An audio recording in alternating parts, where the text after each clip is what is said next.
Hey, Linny. Hi, Nancy. Welcome to episode 53 of the Front Porch Book Club. The Front Porch Book Club is a podcast that meets twice a month. We like to dig deep into the relationship between characters and the worlds they live in. Grab your book and iced tea and join us on the front porch. We have 3 episodes because Sparks Like Stars just could not be contained in 2 episodes. We have the episode that you and I discussed. We had the episode with our Afghanistan scholar. And today we interview author Nadia Hashimi about her novel. Oh my goodness. And we could keep talking about this book. Yep. We're so excited that she was able to stop by and talk to us on the front porch. We cover a lot of ground with her. We talk about Afghanistan, the history, hopes for Afghanistan, her approach to writing, and of course, the book, Sparks Like Stars. Yeah, it was a great conversation. Nadia Hashimi is a pediatrician turned novelist who draws on her Afghan culture to craft internationally best-selling books for adults as well as young readers. Her novels span generations and continents, taking on themes like forced migration, conflict, poverty, misogyny, colonialism, and addiction. With translations in 17 languages, she's connected with readers around the world. She serves on boards of organizations committed to educating and nurturing Afghanistan's most vulnerable children and empowering the female leaders of tomorrow. She is a member of the U.S. Afghan Women's Council and the Afghan American Foundation. Originally from New York, she and her husband live in Maryland with their 4 curious rock star children and Justice, the hungriest Rhodesian Ridgeback you've ever met. Well, let's get to Nadia, Nancy. Great.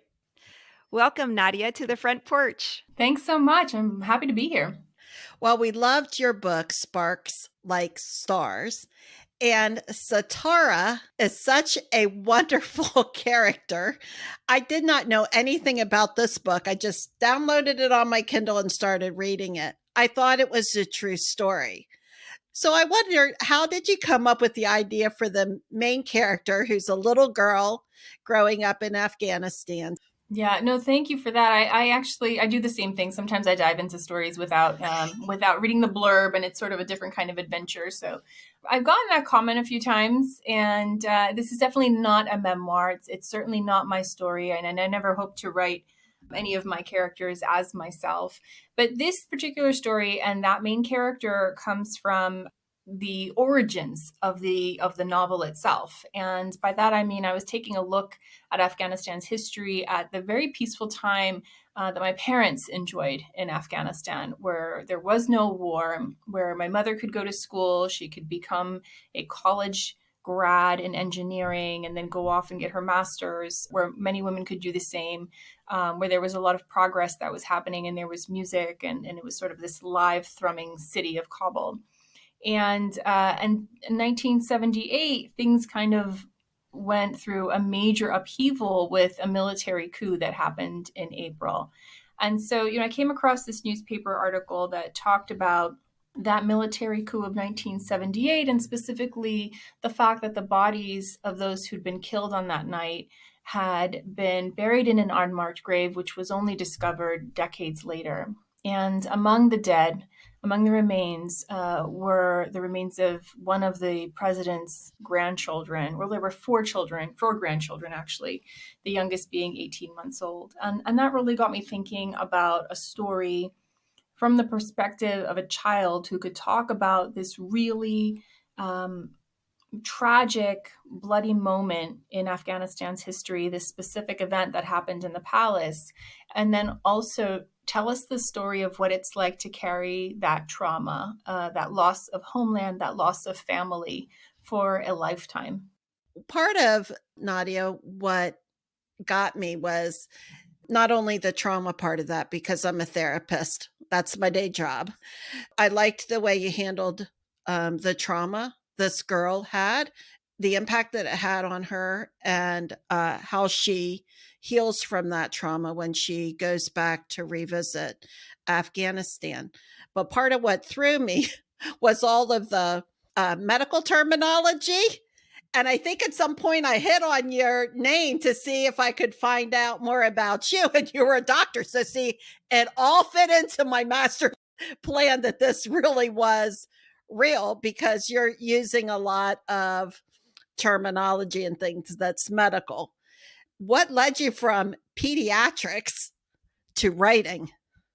Yeah, it's been a bit of a leap, but in some ways not so much. So I've had a lot of time to reflect on what the commonalities are between medicine and writing. And I think at the core, these are two fields that really have a focus on the humanities, but in different ways.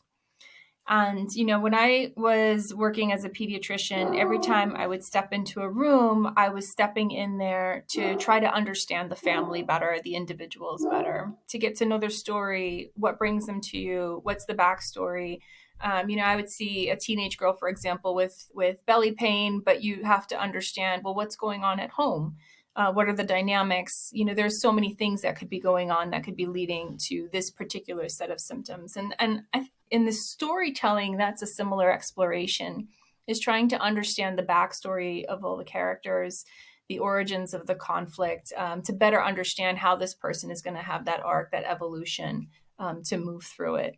My journey was one where I kind of got a nudge from my husband. He just noticed about a year into our marriage, he was like, "You really, really love reading." And he thought, why don't you try writing a story? I feel like you are wanting to tell something. And, I blew it off at first, and then it kind of lodged itself in my head, and I started plucking away on my computer and trying to play around with a storyline. And now here I am. Had you done any writing previously? No, I hadn't. I mean, I've done a lot of reading. I think that's really my foundation for the storytelling is the reading.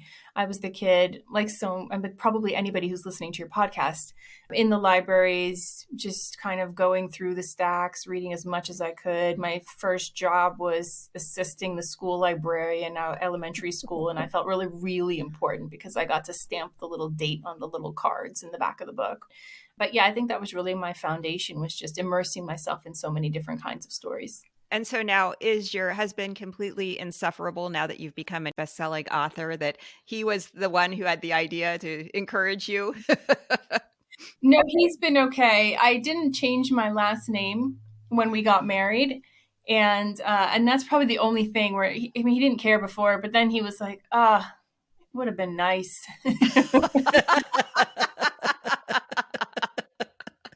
That's great. I love that. Yeah. I have to tell you, I thought the prologue to Sparks Like Stars was one of the most beautifully and effectively crafted openings I have read in a long time. So in our first episode about the book, I read the first 3 paragraphs because I just wanted listeners who hadn't read the book yet to hear what a beautiful job you do taking us into this world. So John Truby is a writing guru. He says the opening scene is the foundation of every character and every action in a story, and that it tells the audience what the story is about. I thought your prologue did that so poetically. So I'm curious, did the prologue come first in the chronology of your writing? Did it emerge after you had figured out the contours of the story? How do you go about creating your stories? That's a great question. I can't remember exactly, but if I remember correctly, this story, and in most of my stories, the prologue, I've written it after, or when a good chunk of the story is done. Mm-hmm. Because then it's sort of, I kind of view the prologue as an introduction to the rest of the story, and almost like a little tiny appetizer of what's to come. Yeah. And that's where, for this story, I'm almost certain I wrote it when I was almost done with the entire novel. And I just wanted to go back to really the heart of the story in that moment, where she is forced to decide if she's going to, make it or not, if this moment's going to take everything from her, including her own will, or if she's going to survive. And if she does, why? And that's what I wanted to convey in that prologue. How do you go about writing scenes and chapters? Do you start from what you think chapter one will be and write through? Are you a discovery writer? Do you write with or without an outline? What's your process? I'm in all of the above, right? Okay.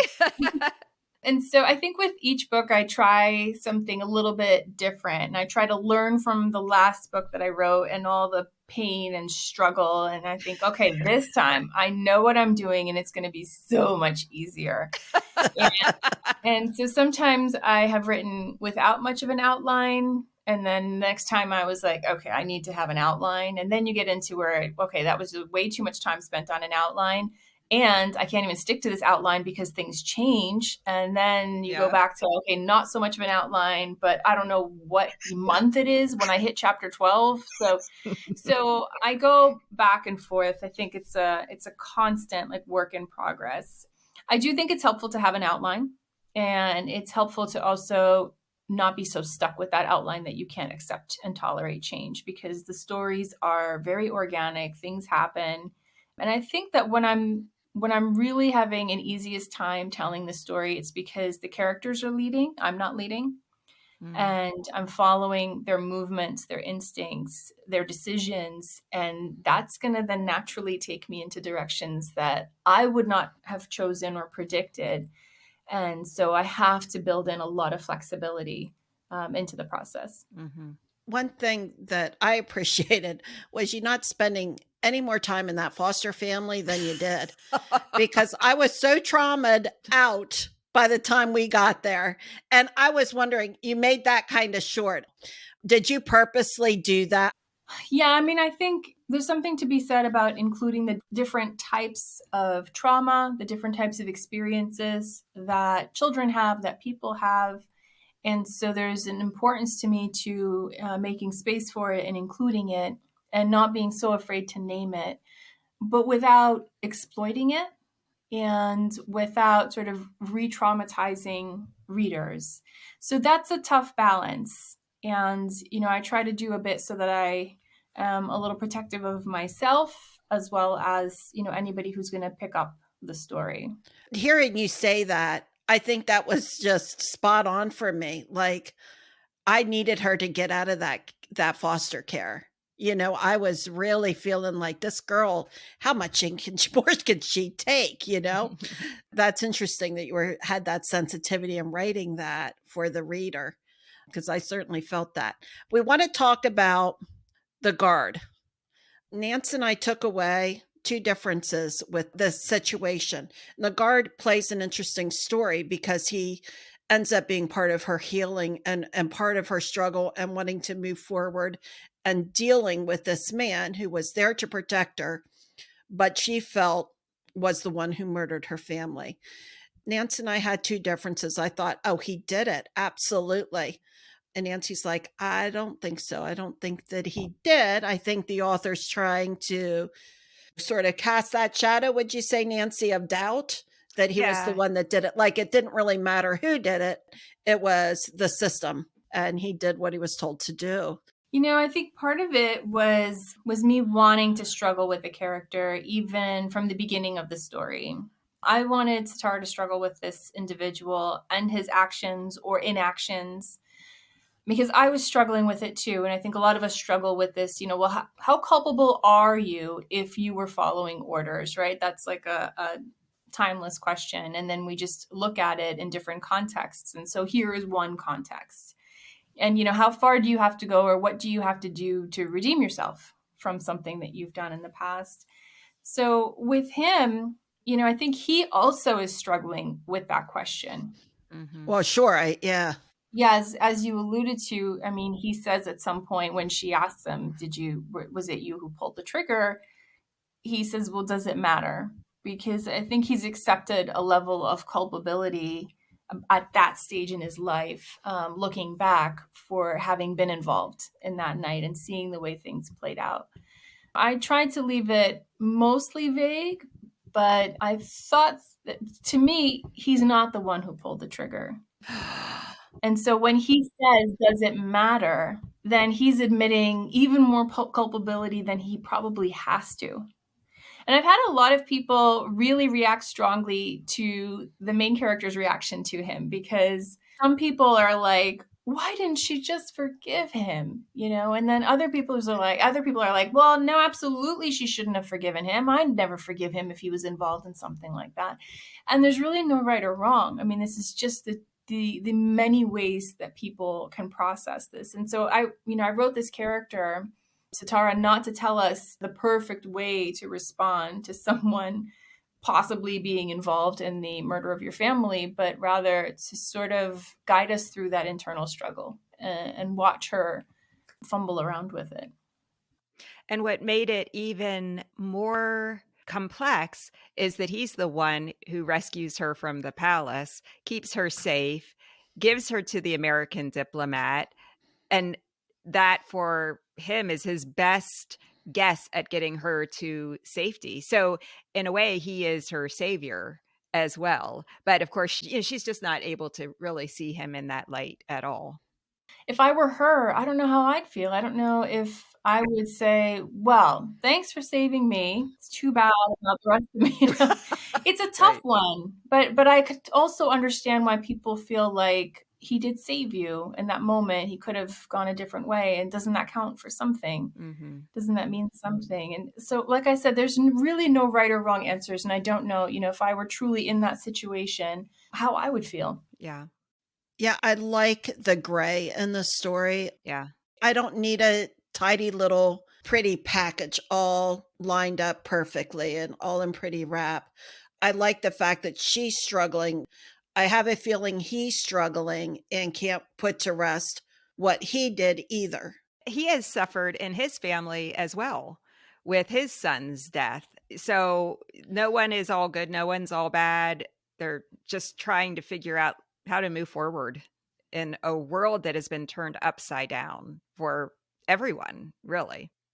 I thought that you really beautifully portrayed Sitara's nostalgia for an Afghanistan that really no longer exists. And not just for her personally, as the privileged daughter of a powerful family, but as a citizen of a liberal, westernizing country, as you talked about, your parents, Afghanistan.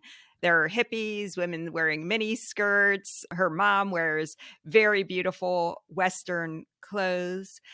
Even though you haven't lived in Afghanistan, do you feel that sense of dislocation of what Afghanistan was for your parents and what it is now? I've grown up just waist deep in the nostalgia that Afghans have for Afghanistan.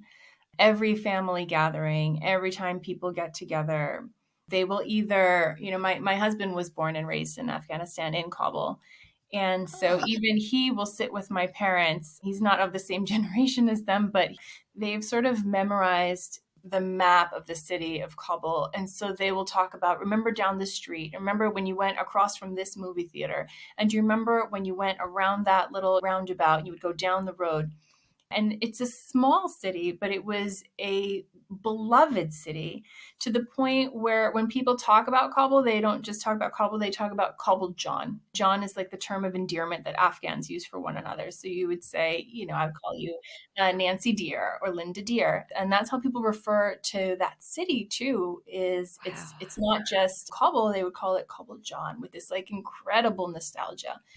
And like I said, this has been what I've grown up with hearing almost every gathering. And that was part of what I wanted to convey there, because it's not just that these individuals have left that homeland, that city that they grew up in, and have been able to travel back to it from time to time. That's not the case, right? They left that city, a lot of them not by choice. And that city was not there for them to go back to. It changed. I mean, cities will always change when you leave, but this one changed very dramatically, like a complete shift. When I went to Kabul in 2003 with my parents, it was my first time going there, but their first time going back. And we were able to find my father's childhood home. His two brothers were actually still living in there. My mother's childhood home had been reduced to rubble. And so literally everything was gone. She could only recognize it by like one corner of a stairwell that was still standing, and everything else was just Ugh. down to the ground. And that's Sitara's experience And too. that's her experience. So, Yeah. when Cher tells her in the car, your Kabul is gone, he's trying to like drive it home for her. That's sort of the sentiment that I feel like a lot of people in my world have felt, that their Kabul is gone. It's not even there for them. That really came across. I wondered in some ways whether Sitara's family was really a metaphor or for the country of Afghanistan. It's this loving, progressive world that's destroyed by the revolution and then hastily buried and forgotten. I think it is. And that's why I wanted the main character to be a child, because you really get a sense of how deep the loss is, because she's carrying it for the rest of her life. And she grieves it for the rest of her life. And that's what I see. I mean, my parents have never turned away from what's happening in Kabul. They have their ears to the news constantly. Everyone's got their eyes and their hearts following, what's continuing to unfold even now. What do you, or what would you say your parents really want people to know about Afghanistan and its people? So I think the story of Afghanistan and its people has been told by images of war, conflict, tanks, like rifles slung over shoulders, bombings, and poverty and oppressed women. And there's so much more to the story of Afghanistan. That's a lot of the reason for why I wanted to talk about this particular period of time, and to show this family, because this family looks a lot more like my family, looks a lot more like the families that I have grown up knowing, friends and relatives, extended family members. And this too exists, that we have a culture that's really vibrant and colorful, and that we love music, and our parties are rowdy, and sometimes our grandmothers completely rule the house, and sometimes we've got aunts that make inappropriate jokes, and all of that, right? Like all of that, the stuff that really is the salt of life, all of that is there too. It's not just tragedy and war and people who have suffered. Well, that's beautiful. You grew up with that culture, but also you were born in America. So you have sort of a blend of two cultures. You married a man who was born in Afghanistan. How old was he when he left? His growing up had to have been very different culturally than your parents. And what did he think of your book? That's a loaded question. He finished high school in Afghanistan, so he was there for part of the years where there was conflict and war. And so, like a lot of my cousins, for example, who left later, who experienced what it's like to hear that whistle of a rocket and then wonder, where it's going to land. And so his family had a rough journey. They literally had to like sneak out of the country and then make their way, sometimes on foot, sometimes by train, and in different ways to get from one place to another. Ultimately landed in Germany, and were there for a time until they got accepted to the United States, and they came to reunite with other family members here. So a very different journey. And he grew up in a very different time in Kabul, in the same city, with the same map, the same buildings, everything. And yet, when they were living there, there was the insecurity of conflict, which my parents didn't have. So my parents kind of grew up in this very peaceful and golden age. My father the other day was talking about how lucky he felt that that's what his experience was, and that he left in the early 70s. So he didn't leave because of conflict. He didn't know what was on the horizon, and he feels really fortunate that he never saw it. So that's the two different experiences that they had. He likes this book. He's also a good sounding board for me. So I will often, sit around and kind of brainstorm plots and ideas with him. Sitara's journey out of Afghanistan kind of sounds like your husband, like you had to go by bus and train and all the different ways to get out of there after there was a coup. Did you draw any of that from his experience when his family fled? To be honest with you, no, because I did for another book where I talked about an Afghan family that's refugeed for When the Moon is Low. I drew on my uncle's stories and then partly his stories. But The truth is that I could draw upon any Afghan. I mean, there's such a huge diaspora because so many people have had to flee conflict in Afghanistan over the past few decades. Globally, Afghanistan's been the country that's produced the most number of refugees. Most of the time, it was overcome by Syria. Syria kind of rose above the numbers for Afghans, but with the steer, like these decades of conflict, the number of people who have had to leave is just staggering. And that's why if you talk to any Afghan individual, we have relatives everywhere. I've got relatives in Norway, Germany, England, Austria, Australia. I mean, I've had relatives in Africa, in India, and all because people had to flee. You mentioned that Afghanistan is even in the news today. In March, a UN report called Afghanistan the most repressive country in the world for women and girls. You serve on a number of boards and organizations committed to educating and nurturing Afghanistan's most vulnerable children and empowering female leaders, including the U.S. Afghan Women's Council and the Afghan American Foundation. What can you tell us about these organizations and the work that they're doing? Yeah, so these are they're great organizations. They're different. Afghan American Foundation, for example, is one that is civic engagement and advocacy organization that looks to represent the Afghan American population and really get our community voting, aware, organized. And the past couple of years, it's been a lot around those who were evacuated from Afghanistan, newly arrived here. Like these are now rising Americans who are adjusting to life. And so trying to rally some support and resources and get them jobs and kind of get people on their feet because that's what they need. U.S. Afghan Women's Council is sort of this umbrella organization that brings together different individuals doing work to support education and women and business entrepreneurship within Afghanistan. Part of the issue has been that it's become a huge challenge because of the climate and what the conditions on the ground are and all these restrictions that the Taliban have issued against women in particular have made it really difficult. And that's why a lot of these organizations have had to retool and take a look at online programs for education, digital access. You know, how do you have some workarounds? Where can you get permission locally? And how do you just keep people afloat while things are really dark in the country? That's wonderful that you're a part of those organizations to help. Nadia, are you working on other books or you have other things that you're working on? Sure, I am. I just actually today turned in revisions on my what will be my first young adult novel. Wow. So that's exciting. And I'm hoping, as long as nothing gets delayed, that it should be out next summer. Congratulations. Thank you. I don't have a title that I can release yet or anything, but I will say that since it's a YA, it's a story of an Afghan American family, some young people, and what their lives are like dealing with a climate that is sometimes hostile to new immigrants coming into a town. Very good. Wow, that sounds interesting. I liked in Sparks Like Stars how after 9/11, you have Sitara confront the racism that she experiences in the United States. People making assumptions about who she is and what she believes just based on what they happen to observe of her.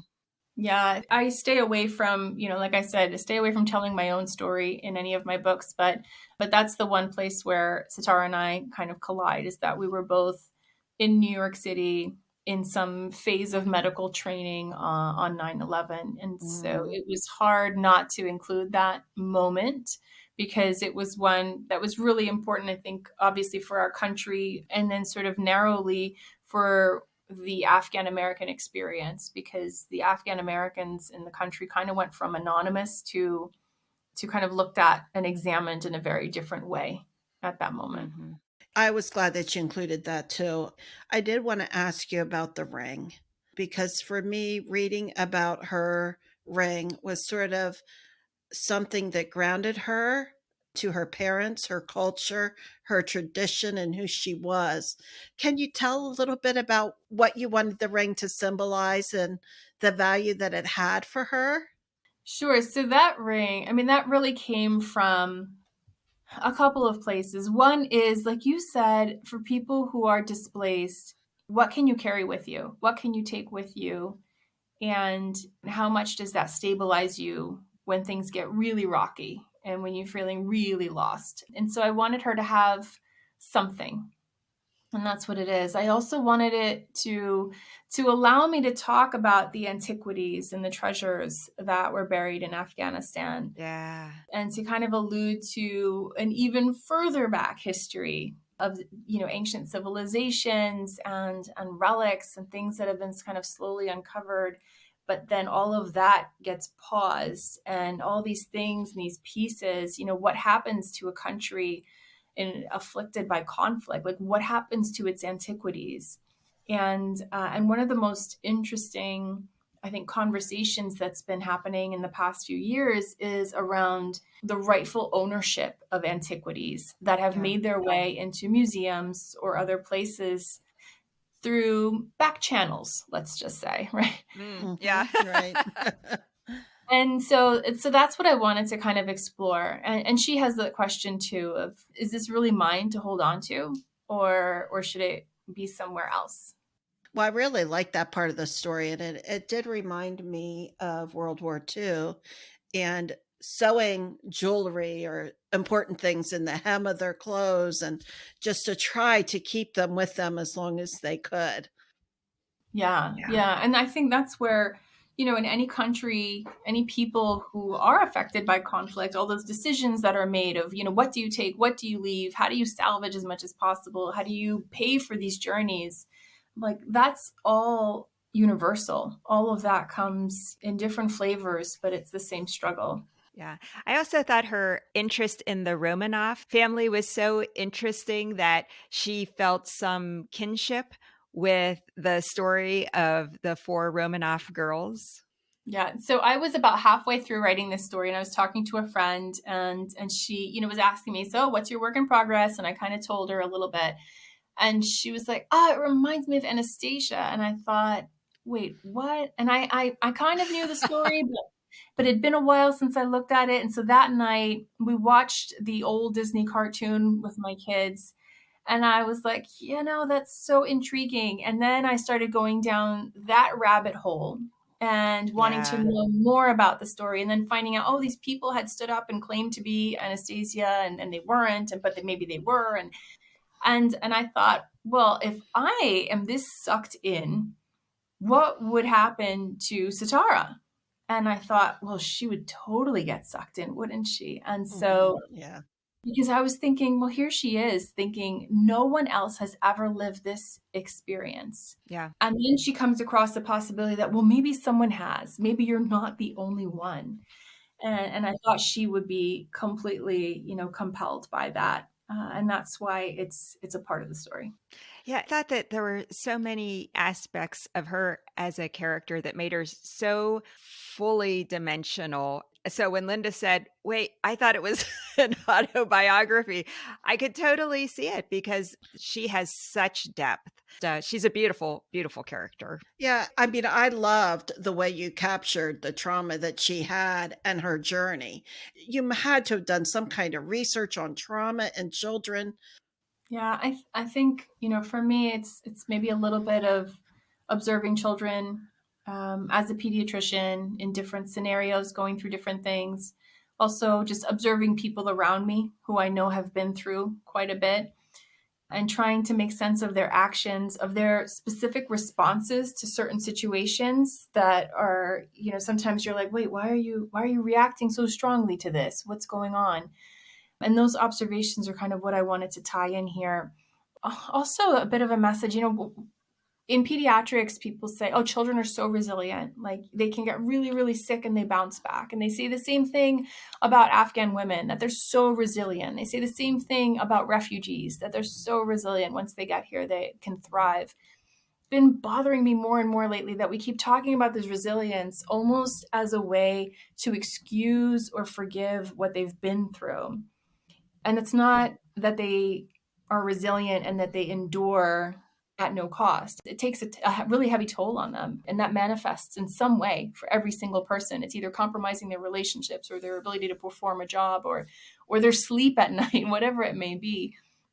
But all of it does manifest even in the most resilient people.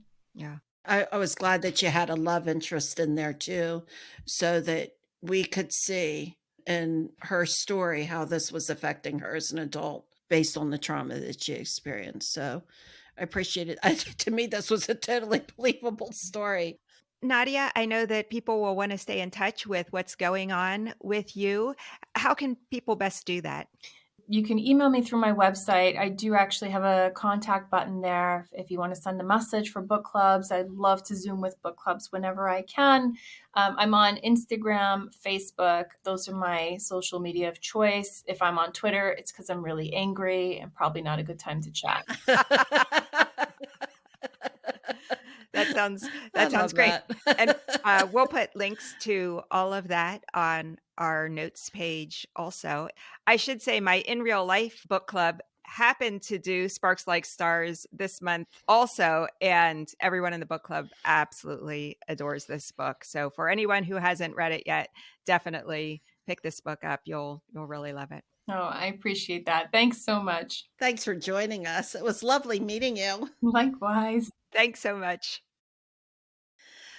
Nancy? Yes. I saw some parallels between Nadia and you. What? Yes. In what way? Professional women, extremely intelligent, very scholarly, who leave their professions to join writing. And the research that they need and the thirst for knowledge and getting the story out and how do I want this story? Oh my golly. Oh my goodness. I'm so flattered to even be considered even a little tiny bit like Nadia. She's a real inspiration. She is an inspiration, but I almost was like, oh, I'm talking to my sister. Just a lot of parallels there between the two of you, and very supportive husbands that encourage your writing. Well, that's true. Goodness. Yeah. What a lady, though. I love the fact that she's giving back to all these humanitarian organizations, and she's trying to change the way people see Afghanistan's, and she's trying to impact life there, help with immigration here. Oh my goodness. And she's a writer full-time, and she's raising children and a dog. I don't know. You might have heard the dog in the background. Yes. He did stop by the front porch momentarily, but he was here. Yes. Surprise visit by Justice. It was fabulous. Well, I thoroughly enjoyed meeting Nadia and hearing some of the background to her writing and her ways of thinking about the characters. I just thought that was all so fascinating. And for me, one of the joys of this podcast is learning about places and people and history that I felt like maybe I wasn't very familiar with. And like you, I felt like I didn't know a whole lot about Afghanistan. Like much of the Middle East, I did know that they had a period of westernization that then crumbled. But this really has forced me to do a lot of research around Afghanistan. When I saw on the front page of the New York Times on Sunday, there was a special supplement about women and girls in Afghanistan. I was so excited because I had this connection from the novel that otherwise I would have looked at and read through, but wouldn't have felt so touched by. Yeah, I'll have to look at that. I didn't see that. I don't get the Times, but that looks interesting, Nance. Yeah. One of the things that I like about our front porch, Nance, is that I learn about how writers think about their books, their research, and then how they assemble a book and put things together. She describes a couple different techniques that she has used in the past. And I have obviously learned some things watching you navigate and create your writings. Mm-hmm. So I think that part is fascinating in and of itself. Yeah, I loved how she was talking about how with every book she tries like maybe a different technique. And I have heard other authors say that as well. One author said, well, I finally got to the point of realizing I knew how to write that book, but I probably don't have any clue how to write my next book. That is both heartening in some ways, but also terrifying because I feel like I'm learning how to write. I'm getting more confident in my writing. And I keep thinking, yeah, soon this is just going to feel like extremely comfortable. But I think most writers never get to the point where they're like, oh, yeah, I've totally got this by the tail. Well, that's kind of what she was saying. Exactly. Like, I try different things and I work on different ways of doing this. And she thinks about a storyline and then she has to figure out how to do it. And then she has to kind of go back and say, oh, I think I need to incorporate like the Romanovs throughout the story. And I remember you saying the same thing about your play. You would take a step and say, no, I've got to change this and I have to start from the beginning and build this in. And it does sound exhausting, but I think you two have the same kind of personality and drive to be able to sit down and create beautiful works of art in your writing by just a labor of love and just refining the piece over and over again till you get it to where it needs to be. Yeah. Again, not feeling like my name belongs in the same sentence as Nadia's, but thank you. Well, Nancy, moving on to next month. Yeah. What are we reviewing?